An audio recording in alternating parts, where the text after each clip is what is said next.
ایک دفعہ رسول اللہ صلی اللہ علیہ وآلہ وسلم اپنے صحابہ اکرام کے ساتھ بیٹھے تھے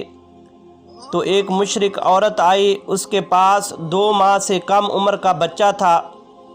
جب اس عورت نے آقا کریم صلی اللہ علیہ وآلہ وسلم کی شان میں کچھ گستاخانہ الفاظ بولے تو وہ دودھ پیتا بچہ بول اٹھا اور کہنے لگا کہ اے اماں جان، کیا تو اپنی جان پر ظلم کرنا چاہتی ہے؟ تم نہیں دیکھ رہی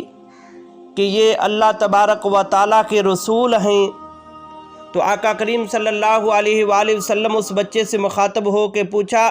کہ تمہیں کس نے بتایا؟ تو اس بچے نے کہا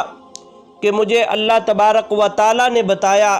کہ یہ اللہ تبارک و تعالیٰ کے رسول ہیں، اور اللہ تبارک و تعالیٰ نے ارشاد